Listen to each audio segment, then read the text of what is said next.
আবু সালামা রাদিয়াল্লাহু তাআলা নবীর কাছে গেলেন বয়ান শোনার জন্য। পয়গম্বর শিখাইলেন, ঘরে চলে আসলেন, একদম ফুরফুরে মেজাজ। আমাদের ফুরফুরে মেজাজ কখন থাকে? যখন আমরা ভালো কামাই না, বান্ডিলটা যখন পকেটে মোটামুটি 1-1.5 লাখ টাকা আজকে ব্যবসায় কামাইছেন, দোকানে ভালো ইনকাম হয়েছে, বা যে যে জায়গা থেকে কামান ভালো আসছে, মন মেজাজ ফুরফুরে থাকে, টাকা পকেটে ঢুকছে। সাহাবাজ মাইন্ডের যদি কোনো আমল শিখতো, মন মেজাজ ফুরফুরে থাকতো যে আমল শিখতে পারছে। এটা ছিল সাহাবাজ মাইন্ডের হাত। এমনও কিছু সাহাবী ছিলেন যারা একটা হাদিস সংগ্রহের জন্য 1 মাস সফর করেছেন, তার চেয়ে বেশি করেছেন। এটা সাহাবাজ মাইন্ডের হাত। আবু সালামা শিখলেন, বাসায় আসলেন, বিবি কয় কি ব্যাপার এত খুশি? ও আজকে মজার একটা হাদিস, মজার একটা আমল নবীর কাছে শিখছি। বলে কি শিখছেন? আমার কি একটু বলবেন? অবশ্যই বলবো। এত খুশি আপনি? বলে হ্যাঁ, খুব ভালো একটা আমল শিখছি।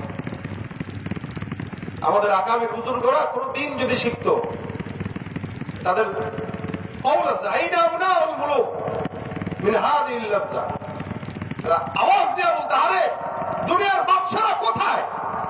ইলম আর আমল অন্বেষণের মজা তোমরা রাজপ্রাসাদে কিভাবে পাবা?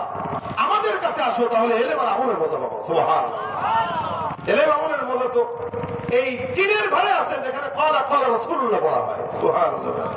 আর কোথায় আছে? ফেসবুকের ভিতরে কি আর মজা আছে? জ্বালা আছে, জ্বালা। ইউটিউব টিকটকে জ্বালা আছে। আর আল্লাহর জিকির কোরআন তেলাওয়াতে মজা আছে, দিলের খোরাক আছে, নফসের পরিচ্ছন্নতা আছে। সুবহানাল্লাহ। সাহাবী রাসূলের দরবার থেকে আসছেন, বিবি জিজ্ঞাসা করতেছে কি শিখছেন? বিবির সাথে আমলি মুহাসাবা করা জরুরি, ইমানি মুযাকারা করা জরুরি। তো মুযাকারা করতেছেন, ওই যে বলছি না আগে মুযাকারা, তো সাহাবী বিবির সাথে মুযাকারা করতেছেন। সাহাবী ডাক দিয়ে বলেন, শুনো, আমাদের সমাজে কিছু মানুষ দেখবেন বিপদের ভিতরে পড়লে কি কয়, আরে আল্লাহ কি খালি আমারই দেখছে? বলেনি? বাচ্চা বলে গেছে, আরে এই যে জিন্দেগিতে আমার মতো অপরাধী মনে হয় কেউ নাই, খালি আল্লাহ আমারই বিপদ দেয়। পাশে আমার শত্রু আছে, আল্লাহ এটা দেখে না? আল্লাহ অমুক বাড়ির অমুককে দেখে না? ফ্যামিলিকে দেখে না? আরে ভাই, আল্লাহর উপর দোষ দিতেছে, আল্লাহ আমারই দিচ্ছে। অথচ এটা দুনিয়া সৃষ্টি করার 50,000 বছর আগে আল্লাহ লিপিবদ্ধ করেছেন। এই জন্য হাদিসে রাসূল বলেন, ইন্না আউওয়ালা মা খালাকাল্লাহুল কলামা সুম্মা ক্বালা লাহু উকতুব ফাজারা ফি তিলকা সাআতি কাইনুন ইলা ইয়াউমিল কিয়ামা। আসমান জমিন সৃষ্টি করার 50,000 বছর আগে আল্লাহ পাক কি হবে, কি ঘটবে সবকিছু কলম দিয়ে লিপিবদ্ধ করেছেন। কলমের কালিও শুকায় গেছে, জবানও বন্ধ হয়ে গেছে। আল্লাহ রাসূল বলেন, দুনিয়ার সারা জিন্দেগি মানুষ মিলে যদি তোমার বড়লোক বানাইতে চায়, ততটুকুই বড়লোক হবা যতটুকু তকদিরে আছে। তাহলে যেটা সন্তান মারা যাবে, এটা তো আল্লাহ পৃথিবীর সৃষ্টি করার আগে লিখেই রাখছেন। আমি আল্লাহর দোষ দিয়ে লাভ আছে? বরং কি করতে হবে? মাশাআল্লাহ, কি করতে হবে বলেন? তার মানে বুঝছেন আপনারা আমার কথা। আবু সালামা রাদিয়াল্লাহু তাআলা আনহু বলেন, আমার রাসূল আমাকে শিখাইলেন, সাহাবাত মাইনদেরকে শিখাইলেন, বিপদের ভিতরে যখন পড়বা, আল্লাহ পাক কোরআনে বলেন, আল্লাযীনা ইযা আসাবাতহুম মুসিবা ক্বালু ইন্না লিল্লাহি ওয়া ইন্না ইলাইহি রাজিউন। আল্লাহ পাক বলেছেন ইন্না লিল্লাহ, আর নবী আমার বলেছেন, কেউ যদি এটার সাথে পড়ে আল্লাহুম্মা আজুরনি ফি মুসিবাতি আখলিফ লি খায়রাম মিনহা, কেউ যদি দুইটা মিলা সুন্দর করে আল্লাহ দরবারে বিপদের পর পড়ে, আমার আল্লাহ পাক রব্বুল আলামিনের হাবিব বলেন, আল্লাহ পাক ওই বান্দার থেকে যেটা নিয়ে গেছেন, খুব বুঝবেন, যেটা নিয়ে গেছেন বিপদ দিয়া, যেটা আল্লাহ পাক ছেনায় নিছেন, এই দোয়া পড়ার পর আমার আল্লাহ তার চাইতেও উত্তম জিনিস আপনার কাছে আবার পাঠায় দিবে। বলুন তো, ওয়াদাটা সত্য না মিথ্যা? ওয়াদাটা উপকারী না অপকারী? মানে আপনার মনে করেন আপনার 1,000 টাকা লস হয়েছে, লস হওয়ার পরে আল্লাহ পাক আর আপনি সবর করছেন, দোয়া করছেন, আল্লাহ আরেক জায়গা থেকে 5,000 টাকা দিয়ে দিচ্ছে। 1,000 ভালো ছিল না 5,000 ভালো ছিল? হ্যাঁ, লেকিন একই থাকতে হবে ভাই, একই নাই তো কোনো ফায়দা নেই। আল্লাহ বলেছেন, বান্দা আমার প্রতি যতটুকু ধারণা রাখবে আমি ততটুকুই দেবো, বরং তার চেয়ে বেশি দেবো। বলেন সুবহানাল্লাহ, তার চেয়ে বিবিরে বলতেছে, বিবি এইটা রাসূল শিখাইছেন, আমার তো অনেক মুসিবত আসে, আগে তো মুসিবত পাওয়ার পর বুঝতাম না কি বলতে হবে, আজকে যেহেতু রাসূল শিখাইতেছেন এখন তো বুঝে গেছি, তার মানে এখন থেকে মুসিবত আসলে পড়বো, তুমিও পড়বা, আল্লাহ এর চেয়ে উত্তমটা তোমার দিবে ইনশাআল্লাহ। স্বামী বিবিকে আমল শিখাইছেন, কার থেকে শিখে? আল্লাহ রাসূল থেকে শিখে। ভাই রাসূল সাল্লাল্লাহু আলাইহি ওয়াসাল্লাম হাদিসে এটাও বলেছেন, কেউ যদি ইসলামে কাউকে কোনো কিছু শিখায়, কোন সুন্নতের আমল শিখায়, কোন নেক আমল শিখায়, ওই বান্দার কথায় যদি আরো 10 জন আমল করে, আল্লাহ রাসূল বলেন ওই 10 জনের আমল বরাবর আল্লাহ তাআলা দান করবেন, এবং ওই 10 জনকে দিতে যায় আল্লাহ কোনো কৃপণতা করবেন না। সুবহানাল্লাহ। মানে আমি আপনাদেরকে এই আমলটা আজকে শিখাইলাম না, আপনারা যদি মুসিবতে ইন্না লিল্লাহ পড়েন, আপা না এটা আচ্ছা না বিপদে পড়ে গেছে, ও আপা গো, এটা করে না, এই আব্বা না এটাকে যদি ইন্না লিল্লাহ পড়েন, তাহলে আপনি যে সওয়াবটা পাবেন আমি সাইদ আহমদে একই সওয়াব পাবো, এবং আল্লাহ আমার আপনার সমপরিমাণ সওয়াব দিতে আল্লাহর কৃপণতা নাই, আল্লাহ তার চেয়ে বেশিও দিতে পারে। আবার সেম ভাবে আপনার কথায় কেউ কোনো গুনাহের কাজ করলো, তো ওই গুনাহের জন্য আরো 10 জন গুনাহ করলো, ওদের গুনাহ যতটুকু হয় ওই সমপরিমাণ গুনাহ আল্লাহ আপনার কাছেও দিবে, কারণ আল্লাহ এর চেয়ে কিছু কমাবে না, বরং বেশিও দিতে পারে, কারণ আপনি অপরাধী। এজন্য শিখাবেন, কি বলেন ঠিক না? শিখাবেন। কোন আমল পাইলে, কোন নেক কাজ পাইলে একজন আরেকজনকে কি করবেন? শিখাবেন। এতে আপনারও ফায়দা, যে শিখবে তারও ফায়দা। বিশেষ করে ঘরের মানুষের কাছে শেয়ার করবেন এগুলো, কারণ ঘরের মানুষের সাথে এই নেক কাজের শেয়ার করলে ওই ঘরে কোনোদিন অশান্তি হওয়ার কথা। এবার বিবির কাছে শেয়ার করছে, বিবি শিখছে নি? কথা বুঝেন, বিবি শিখছে? আমার দিকে তাকান, বিবি শিখছে? ভালো শিখছে না খারাপ শিখছে? উম্মে সালামা রাদিয়াল্লাহু আনহা, একদিন, 2 দিন, 3 দিন যায়, হঠাৎ করে একদিন আবু সালামা রাদিয়াল্লাহু তাআলা আনহুর ইন্তেকাল হয়ে গেছে। নারিল্লাহ, কি হয়েছে? সাহাবীর ইন্তেকাল হয়ে গেল। উম্মে সালামা পেরেশান, हैरान হয়ে গেছে। স্বামীর ইন্তেকাল, একজন বিবি মোহাব্বতের স্বামী ইন্তেকালের পর কি হইতে পারে দিলের হালত, ওই বিবি ছাড়া কেউ জানে না, স্বামী ছাড়া কেউ জানে না। 2025-এর যে সমস্ত বিবি আর স্বামীরা আছে, এই সমস্ত স্বামী স্ত্রীর ভিতরে মহব্বত কম, যার কারণে ঘরের স্বামীরে বাদ দিয়া পাশের বাড়ির ভাইয়ের সঙ্গে পরকীয়ায় যুক্ত হয়। আছে না নাই? স্বামীরে ভালো লাগে না, মার্কেটে একা একা যায় শাড়ি কিনতে, শাড়িওয়ালা কয় ভাবি আসছে, চা দে, চা দে ভাবি। ও ভাবি, এটা আপনার জন্য মাত্র 500 টাকা, কিন্তু অন্য কেউ হলে এটা 5000 টাকা আপনার জন্য। এই যে ভাবির সাথে সম্পর্ক ইটিস পিটিস শুরু, ইটিস পিটিস ভাবির সাথে কি শুরু, ওই যে চা দিয়া শুরু, বিছানা দিয়া শেষ। ভাই এটা হাসার কথা না, এটা আফসোসের কথা, এটা সমাজে গজব নাজিল হওয়ার কথা। আজকে ঘর ভেঙে যাচ্ছে, বিধবা হচ্ছে, পরকীয়া বাড়ছে, সংসার নষ্ট হচ্ছে, আর নোংরামি আর জেনা ব্যভিচার বাড়তেছে। স্বামীর সাথে ইমানের কোন সম্পর্ক নাই বিবি, খালি সম্পর্ক আমার দাও, শাড়ি দাও, গয়না দাও। কাকা তো ভালো জানে, কাকা বিপদে আছে, এই বুড়া বয়সে বিপদে, আল্লাহ হেফাজত করুন। ভাই আপনারা খাসতেছেন কাকার কথা শুনে, এরকম অপরাধী আরো 100টা আছে। দেখেন, পাখিদের স্না দিলে আত্মহত্যা হয় কি হয় না?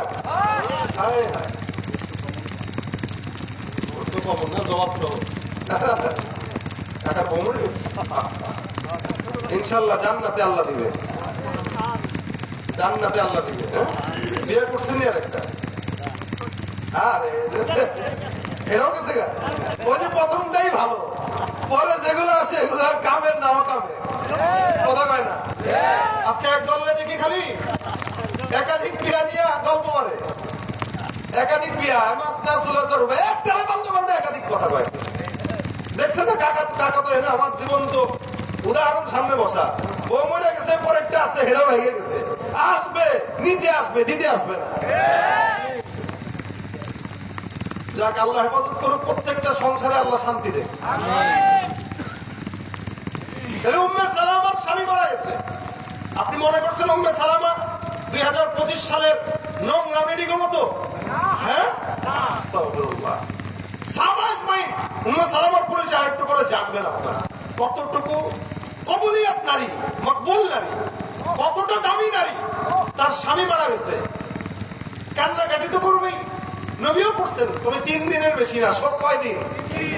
হাদিসে আসছে সব 3 দিন। 40 দাওয়াত টাওয়াত করে খাওয়ানো, এগুলো সব বেদাত। এগুলো কি? 3 দিন। 3 দিন না কান্না করা তো মানুষই না। 3 দিনের পরে কান্না করা যাবে না, দোয়া করবেন, ওইটাই কাজ। উম্মে সালামা সাথে সাথে পড়ছেন ইন্না লিল্লাহি ওয়া ইন্না ইলাইহি রাজিউন আল্লাহুম্মা আজরনি ফি মুসিবাতি আখলিফ লি খায়রাম মিনহা। বারবার এই দোয়া করে। স্বামী দাফন কাফনের বন্দোবস্ত হয়। সন্তান ছিল 2টা, পেটে একটা ছিল। এটা ওদের হয়েছে এখন কয়টা? একটা বিধবা নারী সন্তান যদি জমিনের মধ্যে থাকে, এই সন্তানদেরকে লালন পালন করে। বর্তমান তো গার্মেন্টস আছে, চাকরি বাকরি করতে পারে, তখন তো আর গার্মেন্টস ছিল না। কি করবে? পেরেশান।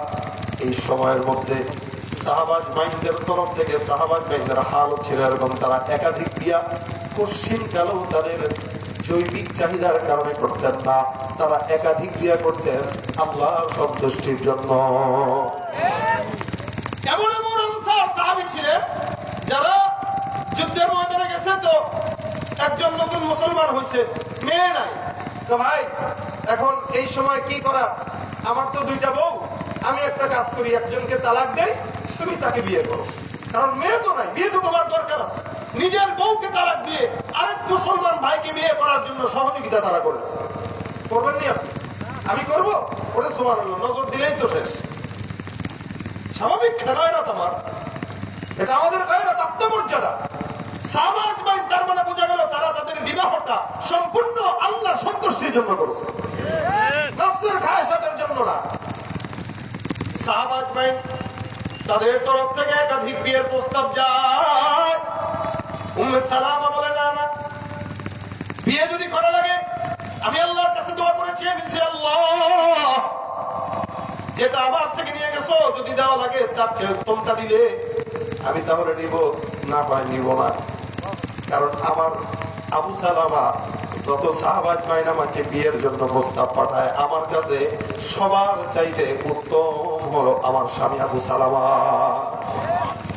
মানে এখন অনেক অপশন আছে, মানুষ এ পাঠাচ্ছে, ও পাঠাচ্ছে, সবাই দিতেছে, কিন্তু আমার কাছে আমার স্বামী সবচেয়ে বেশি গুরুত্বপূর্ণ ছিল এবং আমলদার ছিল, ভালো ছিল। তা আমি তো আমার চোখে আমার স্বামীর থেকে ভালো কারো পাইতেছি না, কারে বিয়ে করবো?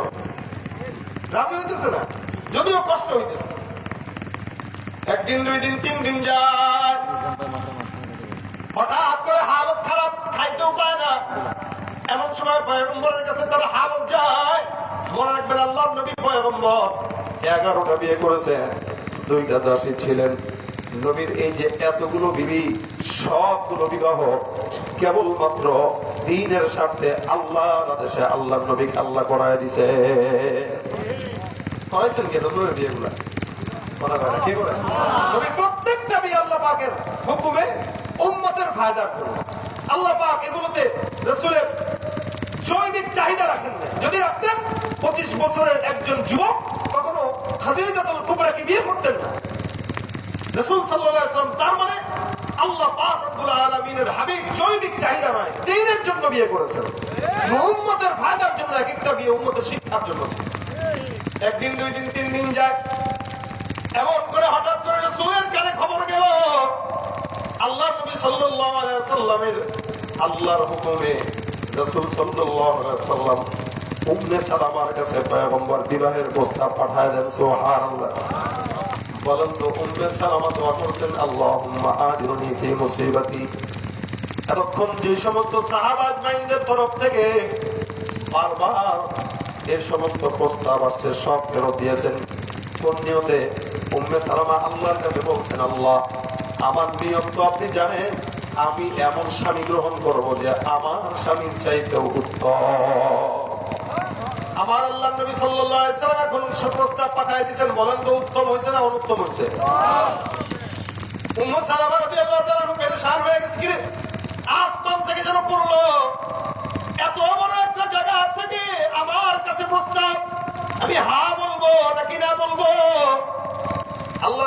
কাছে ডাক দিয়া বলে, ইয়া রাসূলুল্লাহ, আমার তো 3 জন সন্তান, আমি আপনার কাছে 3 জন সন্তান নিয়ে যে আপনার মাথার উপর একটা বোঝা চাপাবো, এটা আমার কাছে কেমন কেমন লাগে। আল্লাহ নবী ডাক দিয়া কয়, উম্মে সালামা, মনে রাখবা, তোমার 3টা সন্তান শুধু তোমার নয়, এই 3টা সন্তান কেন যেন আমারই সন্তান হয়ে যাবে। এটা শিক্ষা। যারা একাধিক বিয়ের কথা বলে তারা বিয়ে করে ঠিক, কিন্তু বিধবাদেরকে করে না। আবার যদি করেও, তারা বিধবাদেরকে করলেও সন্তানের দায়িত্ব নিতে চায়। তার মানে সে জৈবিক চাহিদায় করতেছে, রাসূলের সুন্নাত হিসেবে করে না। অবশেষে আল্লাহর নবীর সঙ্গে বিবাহ বন্ধনে আবদ্ধ হলেন উম্মে সালামা রাদিয়াল্লাহু আনহা। সুবহানাল্লাহ, দেখেন উম্মে সালামা দোয়া করছেন, তার স্বামীর শিখায় দেওয়া দোয়া। হয়তো তার কপালে সৃষ্টির শুরুতেই লেখা ছিল যে উম্মে সালামা রাসূল সাল্লাল্লাহু আলাইহি ওয়াসাল্লামের বিবি এবং আমাদের আম্মা জান হবে। সুবহানাল্লাহ। যার কারণে আল্লাহ পাক রব্বুল আলামিন তার কপালে রাসূলকে রেখেছেন। কথা হলো এটা আবু সালামা নবীর থেকে আমল শিখাইছেন তার বিবিকে, ওই বিবি আমল করে আল্লাহর নবীকে পেয়ে গেছেন। সুবহানাল্লাহ। তো মুসিবত আল্লাহ আমাদেরকেও দেয়। এজন্য মুসিবত আসলে ইন্না লিল্লাহি ওয়া ইন্না ইলাইহি রাজিউন, ইন্না লিল্লাহি ওয়া ইন্না ইলাইহি রাজিউন, এগুলো পড়বেন বেশি বেশি। আল্লাহ পাক আপনার বিপদ দূর করবেন এবং যেটা নিয়ে যাবেন ওটার চেয়ে উত্তম দান করবেন।